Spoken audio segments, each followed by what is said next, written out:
welcome to the first and third episode of the first and Rambletrack. third episode.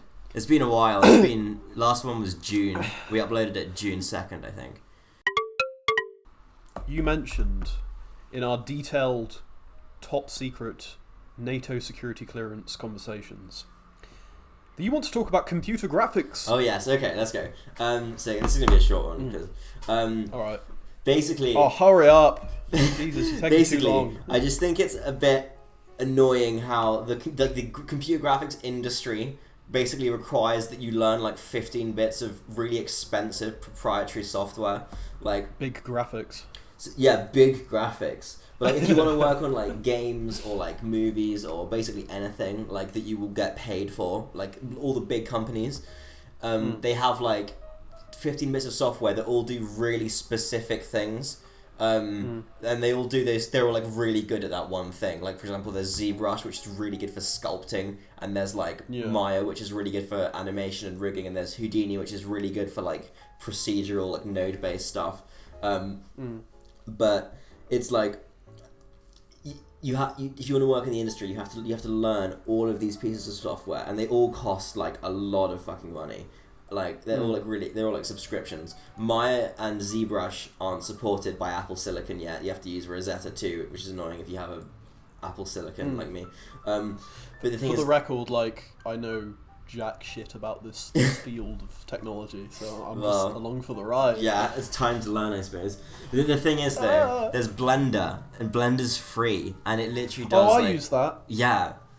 Yeah. But it does everything. Well, the thing is, it doesn't do everything like as well. But you know, like it's just like one bit of software, and it can do like 20 things decently. Well, speaking of what it can do, it's like that video that you linked in the group chat, and it was an anime YouTube channel doing a tutorial on how to make physically accurate cum. Oh yeah, I remember that. I was like, oh, what's this video? It must be some Tom Scott thing. It's very interesting. How to and I looked at it and I immediately disliked it and removed it from my watch history because I knew that my algorithm is now going to be filled with like monster fucking or whatever. So Fun fact as well, you can't actually make physically accurate cum in Blender. You can't do like liquid crystals. You can't. What? You can't do fluids that have like the I think they're called liquid crystals, like egg white and stuff, and cum. They like have this property. Yeah, you know what I mean, like the way. You know what I mean, but like you can't simulate liquids that are like that in Blender. You can only do like you can do honey and stuff, and like water, but you can't do like really sticky, So, yeah. You're actually going into like the physical. It's true. You can't. But they should add that. I think they should add that. Maybe Houdini can do it. Oh. See, this is an example of where the specialized proprietary software is better in one area. But I mean, Blender's added loads of procedural stuff now. You can make like node-based stuff. Maybe they could do node-based cum simulations. That'd be incredible. Fucking hell! It reminds me of, like, I looked down at the comments and it's like, I thought it was going to be filled with people like, today is a day to have eyes or something like that. But it was people like being, oh, thank you, I've been looking for a tutorial like this for months. Oh my god, this is so helpful. The thing is though, like making like CGI hentai, it's probably quite lucrative. Like it probably pays quite well. Oh yeah, well, there's that big phenomenon of like Twitter art, like nsfw artists getting paid mega bank. I do have some rich degenerate wants to see like a nondescript metaphor. Yeah. I do have in the back of my mind, like if I really was really skint, right, I could just make furry porn. Like, see, that's the thing, right? That's your version of OnlyFans. Yeah, pretty much, yeah. Like a reserve occupation. The thing is, I would have to tell my kids. If I had kids, I don't know. Well, people at parties, right? People were like, "What do you do?" And I'd be like, "I am a digital artist. I'm a 3D artist. I do commissions. I make I do animals." Yeah, Dad, how were you able to afford the Xbox XXX Tentacion? Oh, I just worked very hard, son. That's all. I just made the cum simulations. Those furries don't even know. To be fair, actually making like 3D furry porn would be like so physically demanding. Sorry. No, it'd be mentally demanding. Well, it'd probably be like traumatizing mentally. But the thing is also, you'd have, because like fur is really hard to simulate, you'd have to have like a really good computer or like just render farm it, probably. But you'd have to, you have to spend money on like a really fucking good computer. You rent out like a power station. Yeah, so you need can fucking some like uranium isotopes and like turn the steam and stuff. And then also you'd have to do like the liquid cum simulation, which is also quite intensive. Like. No, but just look at the tutorial. I was looking for that for months, and it really it would just be such, like. Oh, this episode we've gone straight off the fucking deep end. But then imagine Corben. Okay, what is as a 3D artist, like the lowest point of your career is like furry porn, right? CGI furry porn. Yeah. Imagine the highest point of your career is you get hired by like DreamWorks or Pixar, and you end up working on like Sing or Zootopia or something. It's like the same thing, but it's just like, for children. No, like for the people that still use Blu-ray, you put in the extras like Melman cum simulation from Madagascar. No, it's just like, are you gonna be? Are the furries you're animating gonna be like safe for work and for children, or not safe for work? But then they're gonna have to ask you to stay the fuck away from Gloria. It's foul. Absolutely foul. Yeah. Imagine that though. Do you think that happens? What? Like, DreamWorks just browses Twitter or whatever, and they're like, "Damn, this guy makes really good fucking like." Let's hire him. I hope so. Yeah. I hope so. When that there's a redemption to my career. DreamWorks. I get scouted by DreamWorks. Just to be, just to be clear, your hypothetical career. Yeah, my hypothetical career that I'm definitely not already doing. Wait, for real? No, not for real. Oh, okay. I was like, you can't let that slip, motherfucker. But yeah, no, they're just like, damn, this guy simulates my wife giving me sloppy toppy really well. I'm gonna hire him to make kids. That's another thing that would be really intensive about doing like porn is you have to do like soft body simulations. You have to do like jiggle physics, and that's also really intensive. It's just like it's like a perfect storm of intensive. I'm sorry, jiggle physics. Yeah, you can think of you can figure out what that means. No, I know. Yeah, like that. Soft body simulation is the technical term. No, they should have officially renamed it to jiggle physics. It would be fucking great. Oh, I'm crying. But I mean, it's like how like tech companies will hire hackers who try to like rummage through their shit because well, they'll pay you if you find a weakness and you like expose it to them like sensitively. They'll pay you like it could be like 10 grand or something. Yeah, but it's the same principle because you're taking Twitter artists who like actively defile the image of your beloved kids movie because they're really good at doing it, and you can like flip that on its head. So like, it's like you've heard the whole white hat hacker and black hat hacker even. It's like that. It's like white hat animator, furry cum simulator animator. Elon Musk has recently bought Twitter at the time of recording. So I'd like to say that basically I think like Elon Musk is wholesome Keanu Chungus and epic. He's so epic. He launches big rockets. He upset libtard. Okay, this is like. So I hope I don't know. I can kind of imagine what's going to happen to Twitter now he's bought it. He wants it to be like a free speech. He says he's a free speech absolutist. Yeah, which basically means that like you can spam N-words at the fucking black politician that you don't like, and they've got nothing that they can do about it. But the thing is, he is going to have to compete with advertisers. Not compete with advertisers, but appease advertisers. Yeah, well, that's the thing. Do you think Twitter is going to crash because of this?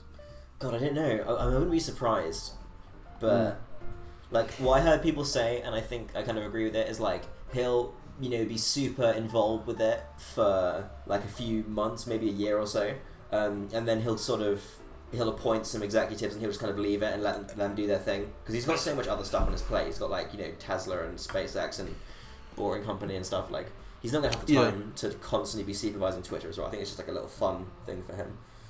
Yeah, well, I think there's like immediate practical problems with the shit that he's doing.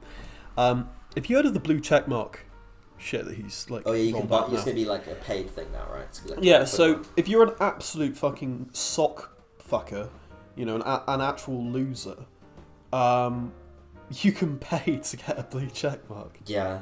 You pay Daddy Warbucks Elon Musk $8 a month for a tick next to your Twitter account. It's weird, like, because I guess couldn't you just have like a bot that pays that much money, and you could have like a bot that was verified? I don't know why you'd waste money. That's the problem, because with like if you ever go into like a big YouTuber's comment section, right, and you see like, hey guys, it's me, Penguin Oz, donate $10 a month. No, yeah. Sorry, no, it's like, visit my link in the description to you know, and it's like all of that shit, or like, hey guys, my YouTube channel is even better than you know, all of that.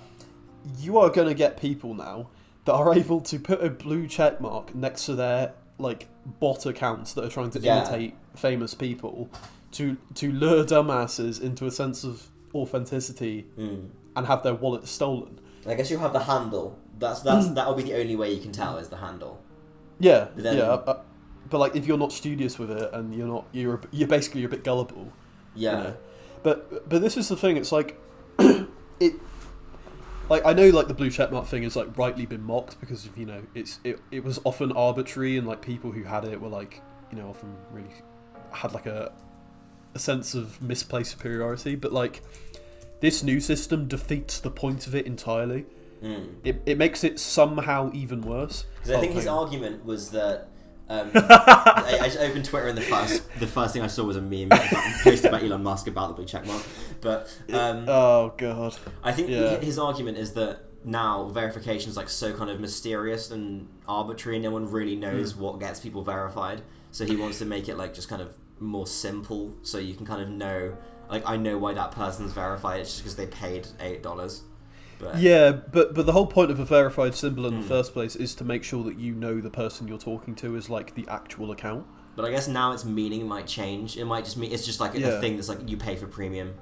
Well, yeah, that it went from being like an identifier to literally just you're part of the, you know, the professional bootlickers club. Yeah. And that you think that, I don't know, it's worth paying fucking money to make yourself look cool. There's also like this thing of, you don't get no ads if you pay for this. It's not like a premium. You get like, I think it was like what, 25% less ads. Oh my god! Is it? So is it? So I was like, what? Is it separate? Is it separate to Twitter Blue? Like you can get Twitter Blue and verified. They're like different things. Ostensibly, yeah. So it's like, so it's like a premium system, but without any of like the benefits that everyone would expect. Yeah. It's literally, you know, it's a red target telling everyone that you're a loser, and you don't have to. You have mildly less ads on your Twitter feed. That is. I don't know. But the thing is, right? Oh, sorry. Do you think it's kind of bad to show on social media apps if someone pays? Because on Discord you can see if someone has Nitro. I feel like. Well, I think because Discord isn't like a public platform, not nearly as much as Twitter is, because it's not really about your account like Twitter. Yeah. Instead, it's about like people interacting in servers. Yeah, true, and you don't have big government officials and no, you no, don't have the same thing. Because like when you send a message on Discord, you're sending it to whoever is in the specific chat that you typed it into. Yeah. On Twitter, you put something on your feed, everyone can see it. Yeah. So it's a public display, whereas if you get like Discord Nitro, for the record, I'm not saying Discord is a good app by any stretch. It's just convenient. But if you get Discord Nitro, it's like, that's up to you. I wouldn't say it's a mark of status quite in the same way that a blue check mark is. Yeah. But there was like this thing of he was like publicly debating with everyone's favourite coked up horror author Stephen King, and he's basically saying that I need to to monetize blue check marks because advertisers keep pulling out now. Because like they know, right, with his whole like free speech absolutism thing, that like there's gonna be people it's gonna end badly. denying the Holocaust and shit like that, and the advertisers like, yeah, we don't want our family-friendly, super monetizable product right next to shit like that. That would tank our stock prices mildly, so we're gonna pull out. And now he's like, shit. How do I balance the books? I know. I'll monetize blue check marks. Oh wait, is that gonna like make enough money to counteract like no advertisers? Well, that's the thing. It's like all of his bullshit that he's introduced in like a week that he's been there. It's just tanks. Basically, he's made changes which didn't need to happen and have actively made everything fucking worse. It's like, you imagine this platform could get even shitter than it already was, but no, it is. In his defense, I do think he probably will do some good things, like even if they're minor. Like, I know he's made it so when you go to the website, if you're not logged in, it goes to the explore page rather than to the login page, the sign up page even, which is kind of good. Like, I don't think Elon Musk is like evil. I don't think he's even like. I think he's just like a bit of a fucking idiot sometimes, and like he's kind of like someone with like the maturity of like a 16-year-old, but just with loads of money and power. Yeah. Like I don't think he's incapable of doing it. Like he's not a climate change denier. He is pushing like electric cars and stuff forward. So like, I think his fans do him no service. Yeah, because that's the thing. He has like this god. He has like this kind of fandom who worships him. And I also think that like some of the for me, it's not like the memes and shit that annoy me. Like, I don't find them funny, but it's like not actively annoying. It's just sort of like dumb. But I think it's stuff like him bragging about being involved with like overthrowing the Bolivarian government to get access to its mineral resources, and like the shady links with Tesla and like child lithium mining facilities in the Democratic Republic of Congo, and like how he's like got involved in like sexual harassment lawsuits and made it time up perfectly and deliberately with like him. Well, this is an interesting thing, right? He knew when the allegations of like sexual harassment against him were going to go public, and he literally timed it at the exact same time on his Twitter with him coming out as a Republican. Oh God, did he do that? Is he a Republican? Yeah, well, of course he is. Oh, for fuck's sake. So he's basically gone like, guys, I'm a Republican and people are going to cancel me in a few days, because in a few days he knew that dossier that was already planned was going to get released, and then it got released and people were like, oh my God, yeah, it's just the Democrats are out for poor Elon. They're trying to cancel him for doing horrible things. What the fuck? Yeah, but it's the other way round. Like, he became a Republican for sexual harassment reasons. He wasn't accused of sexual harassment for Republican reasons. That's. It's weird though, because normally Republicans are climate change deniers, so at least maybe he can influence Republicans to believe in climate change. He could do, but I also suspect it's mainly because like the Republicans are in favour of like laissez-faire capitalism. Yeah, I mean, it's like the government, the big government, have no hand in this. It's easy. Yeah, if you're really fucking rich, obviously you're gonna support like the Republicans. What I don't get right. Oh, sorry. Yeah, no, go on. I was gonna say, like, why do you want for more? Like, he's got $200 fucking billion worth of assets, right? What more does he need? I think it's just a thing that happens when you've got that much money. You just like want. It's like megalomania. Maybe it's like innate. Yeah, but it's like you're going through such efforts to make sure you can get more money. Why? Why? It's like a status thing. Maybe it's like people who. It's like trying to get every Korok seed in Zelda or something. Like, do you think it's like a gambling? It's like it's an addiction. You can't stop. Yeah, I need to do it more. Yeah. Maybe he's like scared he'll lose his money, or like he wants, I mean, I feel like we're kind of incapable of understanding the minds of these incredibly rich people. Like their lives are so different from ours. Yeah, well, we, me and you can comfortably say that we will never reach this level of wealth. Yeah, well, hopefully Jinx, but... Well, yeah, actually, do I want to become a terrible person from all my fucking money? I'm going to become like a political grifter and make millions, like, pandering to people's fears, and you're going to make furry porn. Yeah, and you're going to become a billionaire doing it. Yeah, absolutely. We're gonna make millions from our celebrity jobs, and then we're gonna invest it into the stock market. We're gonna invest it into crypto scams. Oh, guys, have you heard of Dogecoin, guys? It's really funny. Please put your pennies into this. I bet you Elon Musk will do something with they'll do something with NFTs and like crypto, because crypto bros love him. He's like the crypto bro. Oh yeah, yeah. Something will happen. Do you think he's gonna make like Twitterarium or some shit? He should. Yeah, I bet he'll do that. A Twitter coin. Twit coin. Twitcoin, yeah. I bet he'll give it a funny name. Twitcoin, Bird coin, blue coin. So, and then you can only buy your check mark in fucking Parrotarium or whatever the fuck. Yeah, but then that would make it easier to like make bots, because you'd probably be anonymous. Interesting question. Bluebird. Bluebird's a good crypto name. It does sound like the name of a very big shady corporation. Bluebird. No, Bluebird sounds like a crypto, I think. Okay, what was your topic? Now this is a bit of an abstract, pretentious one. Like for the record, for the ladies and gentle germs at home, I'm at university. I have been for like the last year and a bit now, and I study history. It's a proper good one. But like history is like my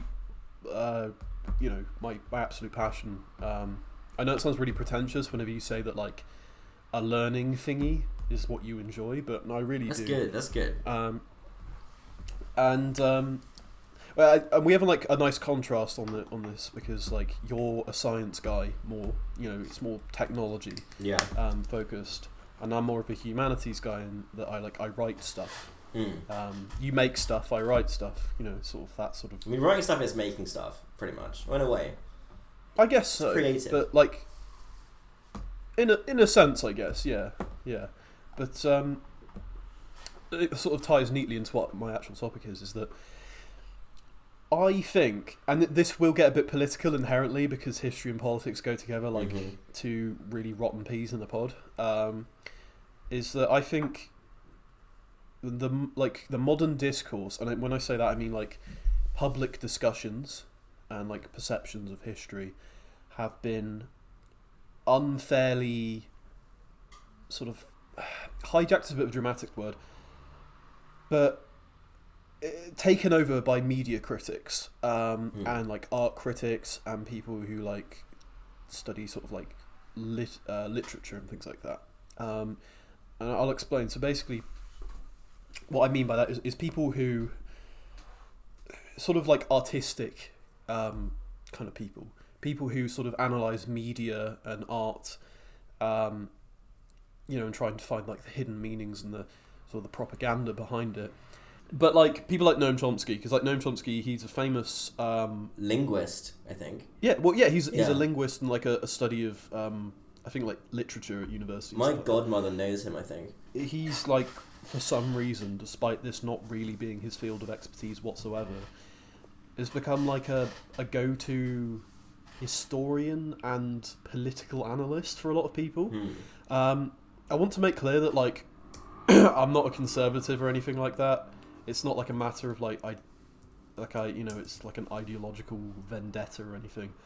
But I think that, putting it bluntly, a lot of the time that old man has not got a fucking clue what he's talking about.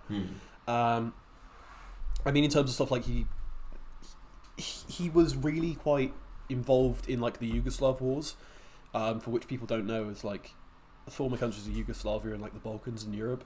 They had a massive series of civil wars in the 90s, which featured some really horrendous like crimes against humanity and stuff like that. And one of them was called like the Bosnian genocide.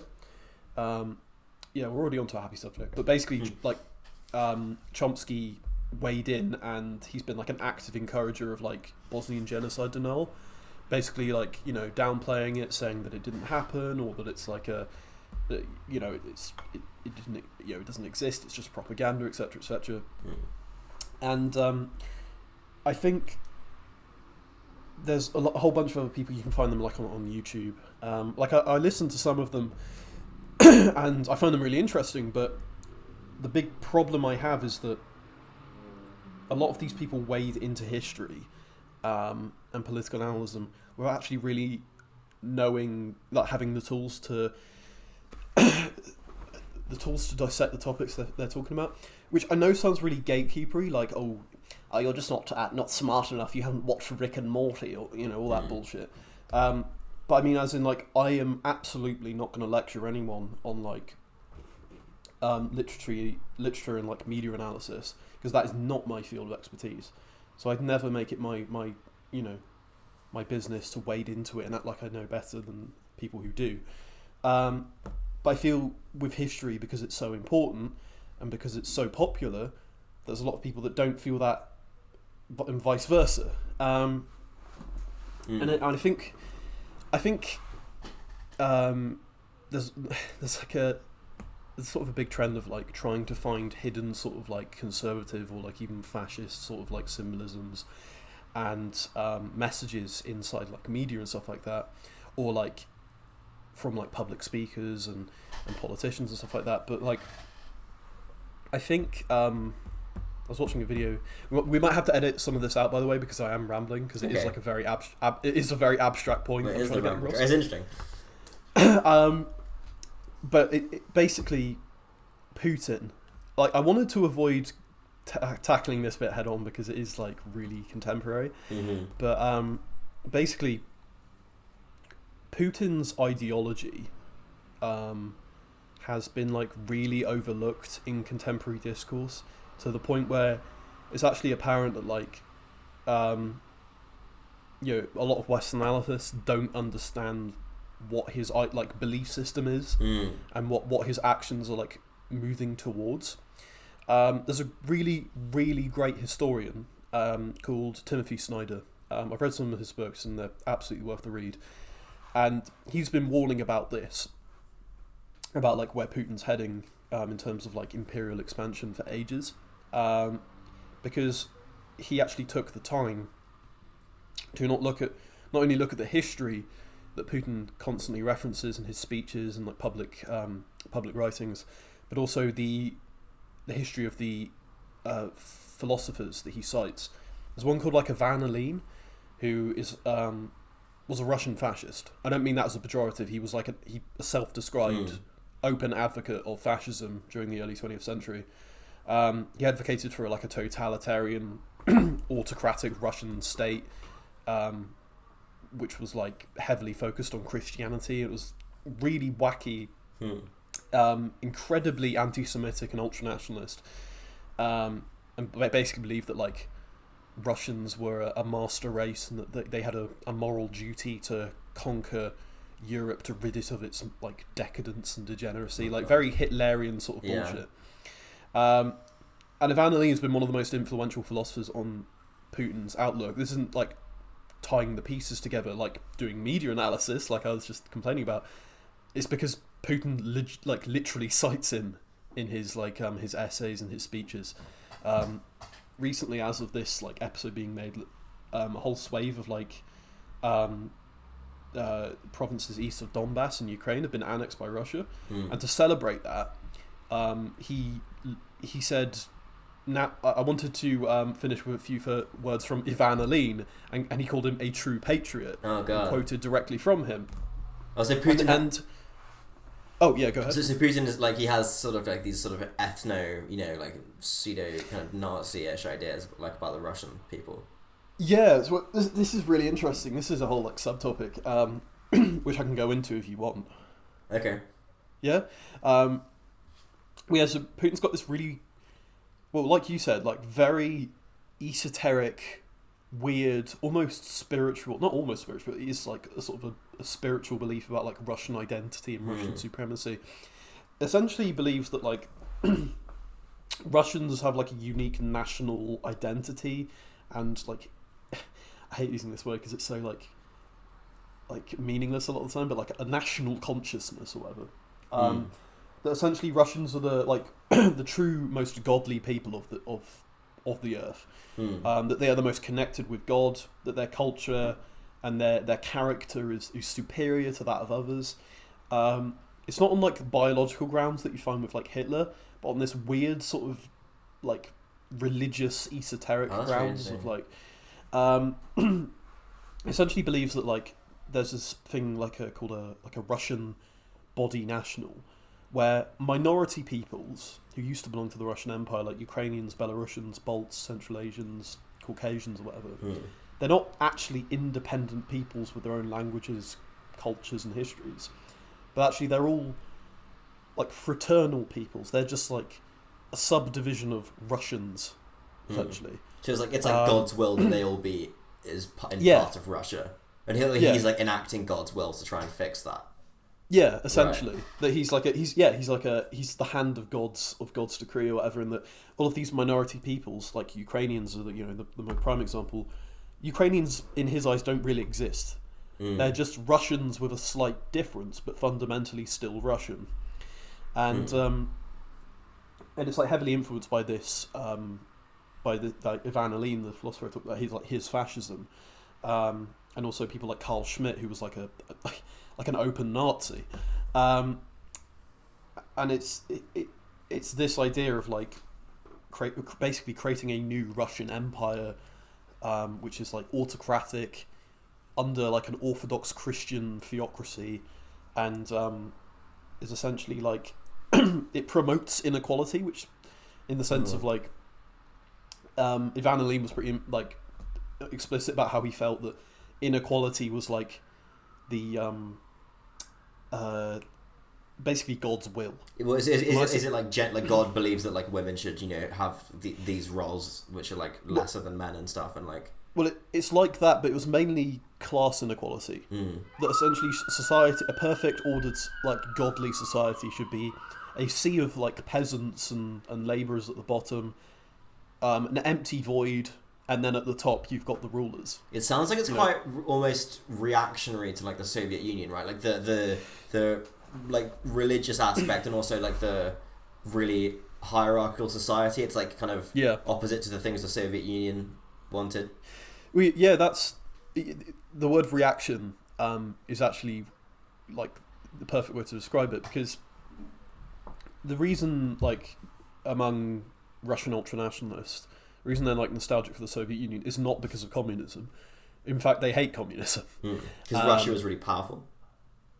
It's because the Soviet Union was really powerful. That the Soviet Union's borders essentially were the Russian Empire, and it was it was a superpower.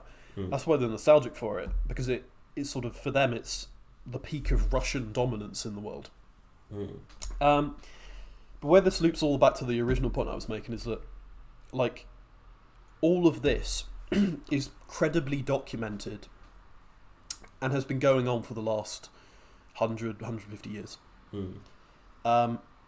You can find these facts out by simply looking at the ideas and people that Putin references in his speeches, and like the historical context behind all of this, and it paints a very clear and pretty unmistakable picture. But we've become so used to like analysing the aesthetics, like how things look, to guide us on our estimations of how things actually are, that we've essentially like wandered into this trap. Like if we understood what Putin was about, as rigorous historians, we would have been able to see this coming, for lack of a better term. But because we've like analysed the aesthetics of things, with like I was saying, with like media analysts and like art critics, sort of being the prime focus of discourse, because we've let people like that take hold of our analysis. Instead, we European policy for the last 20 years is that basically we can put Putin on a leash by like cozying up to him and like deepening economic ties, and eventually it will civilize him and his government. But in the end, like, it's not done that. It's completely failed. It's one of the biggest foreign policy disasters since like the Iraq War. Yeah, because he's like threatening to use nuclear weapons and stuff now, isn't he? Like tactical. Yeah, whether that would happen is a big if. It's probably a threat. Yeah, it's like it's posturing. Yeah, saber rattling. It's horrible. Just like human nature is just so upsetting. Sometimes people like can do these horrible things to like in killing children and like invading what Putin did something in Ukraine. It's like Like, It's like your ideology consumes your brain so fucking much that like the idea of contemplating, like you said, murdering children is like what's a means to an end, isn't it? But he's probably somewhat detached from it. Like he's probably just like in the Kremlin, giving orders, but he's not. He's thinking of it as like a arrows on a map and like sort of abstract. Like we're pushing forward in this area. We're making. He's not thinking of it as like we're actually killing real people. Yeah. Well, there's Putin hasn't gone to a battlefield in Ukraine. He's not with the armed forces, at least not in Ukraine itself. He's the most he does publicly is make speeches on big podiums to crowds of like God defending followers. So I mean in that sense, like you said, he is completely detached from it, and also highly egotistical and a complete ideologue. So like that's the perfect combination. Well, perfect in quotations, like perfect storm. I wonder, do those kind of people like naturally rise to power? Is that like a thing? Like these kind of Liz Truss. Egotistical. Yeah, like I don't know, because it seems to happen. I mean, I guess you have Donald Trump as well. He's sort of like he's egotistical, like strong man. Yeah. I don't know. It seems like maybe that sort of personality often. Maybe there's the kinds of people who really want to have lots of power. Like, well, that's the thing. Like I was being a fucking twerp and I was listening to Andrew Marr the other day, and it's like it's about Boris Johnson. Not the other day, the other month even.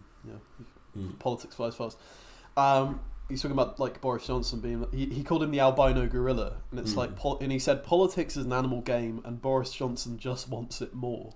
And that's like exactly what you said. It's like people with those sort of complexes inevitably try and get into politics because they have like they're convinced of their own greatness and or betterness, and the need to like impose this upon others, and also they want power. And politics is an animal game. At least in the systems that we have in the world right now. And it's so driven by like personality and stuff. Like it's a bit depressing actually. Like, does humanity, are we like actually fundamentally good enough, or do we have what it takes to like fix climate change and like not kill each other in a nuclear war or whatever? Like, because we're so like swayed by just people's charisma, like we're so kind of selfish and like short-sighted and stuff. Often, like it's just a bit.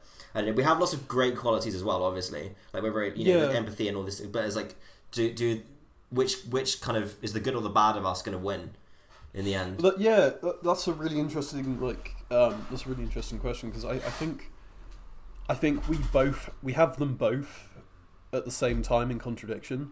It's like if you take an average person off the street, 9 times out of 10 they will be, as you described, like empathetic. They'll be kind, naturally, sort of, just a decent, normal person. But then when you scale it up to like a macro level, when you're dealing with people who relinquish parts of their like autonomy to become part of like a group, part of a crowd, and you've got one person essentially like subbing in for their thoughts, telling them what to think. That's when you can get people who are empathetic, and they still are empathetic on an individual level, but they can have that drowned out by, like you said, the charisma and the lust for power of an individual who just basically has the tools to speak to them. And they have like less, for anything they do, they kind of feel less responsibility because it's like a part of a group. And also often if there's like an enemy, there's like an other, us versus them, and then it's kind of like, I don't know. But that's the thing, is the way I put it is, the human isn't the problem, it's humans that are the problem. It's essentially like that, I reckon. I mean, I'd like to say, because I've been babbling on about this now for like half an hour, all of this is my opinion, so like I don't want people to think that like I'm saying all this is because this is quite sensitive stuff we're talking about. I feel like we haven't said anything that's like super controversial, I don't think. No, I hope not. I mean, the worst bit of this episode was like the furry porn bit. Yeah. What a change of topic. You chirpy note. Right. But anyway. So basically, I hope you've had a lovely time. Yes. Aussie. Not the people sitting at home. Fuck you. No. Well, I hope we haven't annoyed you. Yeah. In any way. Yeah. If we have, please. Well, actually, leave what you think about what we talked about in the comments, because we're interested to hear whether or not you agree with us. if we have pissed you off, remember to type a big paragraph that we won't read. I'll read it. We'll read it. Oh, We'll say we won't because it's much funnier, but I probably we'll put you in the community tab so you can, flex on them hoes. But nah, remember to dislike and unsubscribe.